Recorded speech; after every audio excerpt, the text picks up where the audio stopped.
राधे राधे। जय श्री कृष्णा।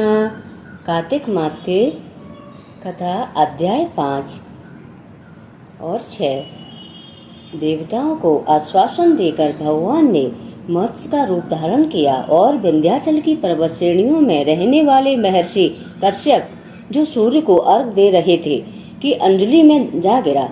मुनि ने अंजलि में मत्स्य को देखा तो उन्हें उस पर दया आ गई और उन्होंने उसे तुरंत अपने कमंडल में डाल लिया। मगर उन्होंने देखा कि मत्स्य के लिए एक वह पात्र छोटा पड़ रहा है, अतः उन्होंने उसे एक पाड़ी में डाल दिया। फिर देखा कि घड़ा भी छोटा पड़ गया है, तब उन्होंने उसे घड़े से निकालकर एक कुएं में डाल दिया। मछली का आकार आश्चर्यजनक रूप से बढ़ा जाता था, अतः कुआं भी छोटा पड़ गया। तब उन्होंने उसे कुएं से निकालकर एक सरोवर में डाल दिया। मकर के लिए वह विशाल सरोवर भी छोटा पड़ गया। अंत में उन्होंने उसे समुद्र में डाल दिया। तब श्री विष्णु स्वरूप उस मत्स्य ने जल में छिपे बैठे शंखासुर को मार डाला और उसका शव हाथों में लेकर जल से बाहर निकाले। इससे प्रसन्न होकर सभी देवता उनकी स्तुति करने लगे। इससे प्रसन्न होकर भगवान सभी देवताओं को लेकर बद्रीनाथ धाम आ गए और वहां उपस्थित ऋषि मुनियों से आग्रह किया कि वे जल में बिखरे ज्ञान की खोज करें। भगवान ने कहा कि वे जब अब देवताओं सहित प्रयाग में निवास करेंगे। भगवान के आग्रह पर सभी ऋषि मुनि समुद्र की गहराइयों में जाकर ज्ञान की खोज करने लगे। जिस ऋषि ने जिस ज्ञान की खोज की वह उसी का हो गया। ज्ञान की खोज करने के उपरांत सभी ऋषि प्रयाग लौट आए। प्रयाग आकर सभी ऋषियों ने अपने अपने द्वारा खोजा गया ज्ञान प्रभु के समक्ष रख दिया। वेदों एवं उनसे संबंधित ग्रंथों को पाकर श्री ब्रह्मा जी एवं अन्य देवता अत्यंत प्रसन्न हुए।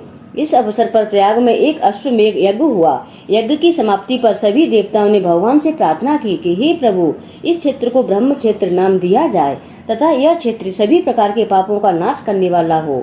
जो भी यहाँ दान आदि करे उसका पुण्य अक्षय हो। यहाँ होने वाला पाठ पूजन कभी न मिटे। देवताओं की यह विनती सुनकर भगवान श्री विष्णु बहुत प्रसन्न हुए और उन्होंने कहा, यहाँ भागीरथी गंगा और सूर्य पुत्री यमुना का संगम है, अतः यह स्थान तीर्थों का राजा होगा। महाव में जो तीर्थ राज प्रयाग में स्नान पूजन अथवा दान पुण्य करेंगे उन्हें हर प्रकार की मुक्ति प्राप्त होगी। हे देवगणों, यद्यपि मैं सभी स्थानों पर हूँ, परंतु मुझे बद्री का आश्रम आदि अति प्रिय है। बद्री धाम में केवल एक दिन का तप अन्य किए गए 10 वर्षों के तप के समान है। नारद जी ने राजा पृथु से कहा, हे राजन, जो श्रद्धालु इस सुंदर कथा को ध्यान श्रद्धा भक्ति से सुनता है वह तीर्थराज प्रयाग में स्नान और बद्रीनाथ के दर्शन का फल पाता है। बोलो श्री हरि विष्णु भगवान की जय। 5वां अध्याय संपूर्ण। 6ठा अध्याय। यहाँ तक की कथा सुनकर उत्सुकता वश नारद जी ने ब्रह्मा जी से पूछा, हे पिता, कृपा करके शालिग्राम के पूजन की उत्तम विधि बताइए। ब्रह्मा जी बोले, गंडकी नदी के उत्तर में 40 कोस दूर तक की पृथ्वी महाक्षेत्र कहलाती है। यहाँ शालिग्राम और गोमती चक्र पाए जाते हैं। गोमती चक्र युक्त चरणामृत लेने मनुष्य की मुक्ति हो जाती है। शालिग्राम युक्त चरणामृत मनुष्य के लिए मोक्ष प्रदायी है। विश्वास एवं श्रद्धा से लिया चरणामृत रोग नाशक होता है और आयुर्वर्धक माना जाता है। नारद जी बोले, हे परम पिता, गोमती चक्र का महत्व बताइए। गोमती चक्र का महत्व बताते हुए ब्रह्मा जी बोले, जिस गोमती चक्र में एक चक्र हो वह सुदर्शन, जिसमें 2 चक्र हो वह नारायण, 3 चक्र वाला अच्युत, 4 चक्र वाला जनार्दन, 5 चक्र वाला वासुदेव, 6 चक्र वाला प्रद्युम्न, 7 चक्र वाला संकर्षण, 8 चक्र वाला कुंवर, 9 चक्र वाला नवव्यूह और 10 चक्र वाला दशा अवतार कहलाता है। हे पुत्र, जो मनुष्य भगवान शालिग्राम का पूजन करता है वह अवश्य ही जीवन मुक्त हो जाता है। वर्ष पूजन का आधार है श्रद्धा। पूरी श्रद्धा से भगवान का कीर्तन करना चाहिए। अतः जो मनुष्य पूरी श्रद्धा से कीर्तन में गायन करता है, वीणा बांसुरी या मृदंग आदि बजाता है, वह भगवान को अति प्रिय होता है। इसके साथ ही षोडशोपचार पूजन और निश्चित यंत्रों द्वारा उच्चारण करते हुए भगवान की पूजा करनी चाहिए। ही नारद, पूजन भले ही मंत्र अथवा क्रिया विहीन हो मगर श्रद्धा से रहित नहीं होना चाहिए, क्योंकि श्रद्धा से किया गया पूजन ही पूर्ण फलदायी होता है। अब नारद जी ने पूछा, हे पिता, कार्तिक मास में जो दीपदान किया जाता है उसका महत्व क्या है? ब्रह्मा जी बोले, हे पुत्र, दीपदान के लिए दीप चाहे सोने का हो, चांदी, तांबा, आटा अथवा मिट्टी कैसा भी हो सकता है। दीपक प्रज्वलित करके भगवान की प्रतिमा के आगे तुलसी वृक्ष के समीप, चौक में, ब्राह्मण के घर पर, वृक्ष के नीचे, वन अथवा गौशाला आदि में रखना चाहिए। जो श्रद्धालु आकाश में ऊंचा रखकर दीपक जलाता है उसके धन में वृद्धि होती है तथा वह देह त्याग कर वैकुंठ धाम को जाता है। जो ब्राह्मण के घर दीपक जलाता है उसे यज्ञ करने का फल प्राप्त होता है। दीपदान करने वाला भगवान से इस प्रकार प्रार्थना कर रहे कि हे भगवान, मैं आपके निमित्त दीप जलाता हूँ। हे पुत्र, अलग अलग महीनों में अलग अलग तीर्थों पर वास करने का भी उत्तम फल होता है। कार्तिक मास में मथुरा में, माघ में प्रयाग और वैशाख में हरिद्वार का वास अति उत्तम होता है। सूर्य के तुला, मकर और मेष राशि का होने पर किए गए व्रत, नियम और पूजा अत्यधिक फलदायी होती है। इन महीनों में अच्छे कर्म करने से पापों का नाश हो जाता है। हे पुत्र, जिस प्रकार सूर्य के भय से अंधकार, गरुण के भय से सर्प, सिंह के भय से मृग, वज्र के भय से पर्वत, पवन के भय से मेघ और ज्ञान के भय से दुख दूर भाग जाते हैं, उसी प्रकार तीर्थों के दर्शन से सब पाप नष्ट हो जाते हैं। हे नारद, कार्तिक माह में स्नान, जागरण, तुलसी सेवन, दीपदान और भगवान के मंदिर में सफाई आदि करना अति उत्तम सेवाएं मानी जाती हैं। इस माह में भगवान की कथा और कीर्तन अति उत्तम और मनवांचित फल देने वाले होते हैं। यहाँ तक कि कथा सुनकर श्री नारद जी से पूछा, हे परम पिता, पूर्व जन्म के पापों के विषय में बताइए। पूर्व जन्म के पाप कैसे जाने जा सकते हैं? ब्रह्मा जी बोले, हे पुत्र, मनुष्य कभी कभी अपने अनेकों जन्मों में से किसी एक जन्म में किए गए पाप का दंड भोगता है।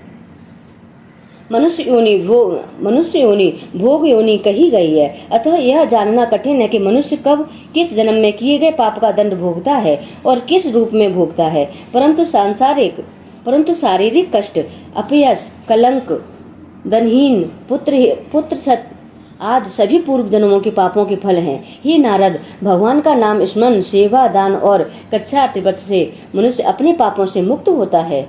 यह जानकर नारद जी ने पूछा, हे पितामह, कच्छाद्रव्रतों के विषय में कृपा करके विस्तार से समझाइए।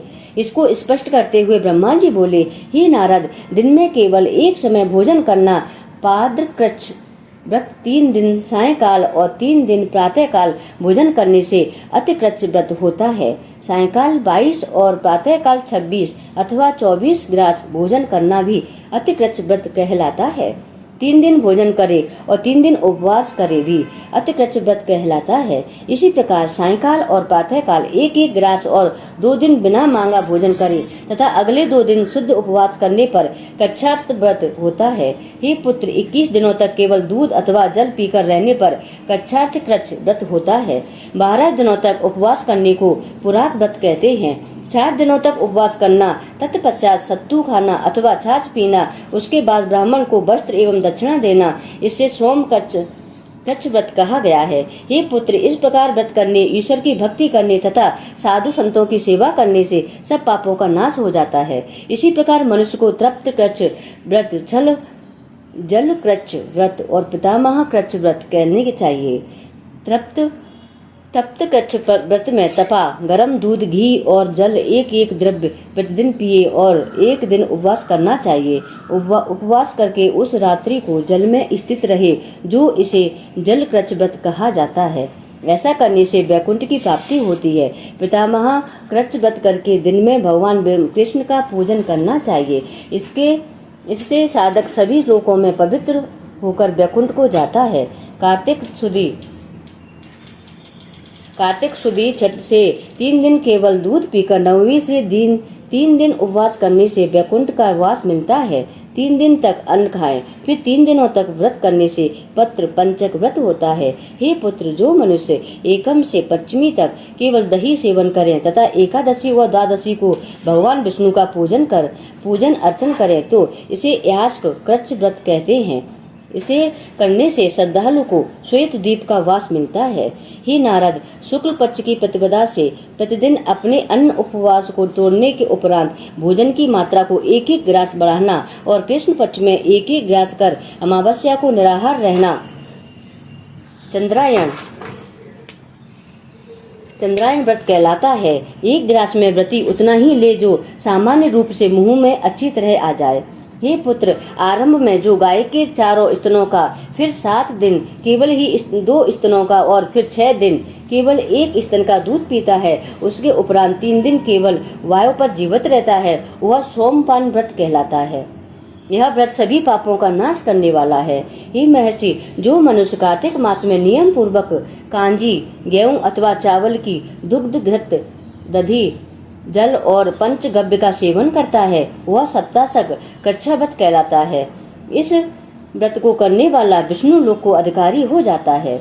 पलाश, वेल, गूलर का काढ़ा और गर्म दूध पीकर एकादशी का व्रत कर द्वादशी को पारण करने वाला वैकुंठ का अधिकारी होता है। जो मनुष्य कार्तिक शुद्धि सप्तमी, अष्टमी, नवमी और दशमी को केवल जल कमल का सेवन करे और एकादशी व्रत करे तो इसे लक्ष्मी व्रत कहा जाता है और इसे करने से लक्ष्मी जी की प्राप्ति होती है।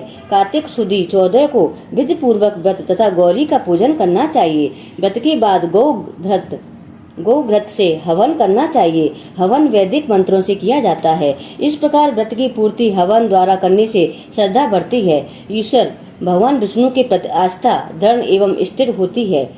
व्रत समाप्त पर ब्राह्मण को भोजन एवं वस्त्राद, दक्षिणा एवं गोदान आदि करना चाहिए। इस प्रकार कच्छार्थ व्रतों का महत्व शास्त्रों में वर्णित है। व्रत ईश्वर को प्रसन्न करने का सबसे सरल माध्यम है। इससे श्रद्धालु को परम पद की प्राप्ति होती है। बोलो विष्णु भगवान की जय, कार्तिक महाराज की जय।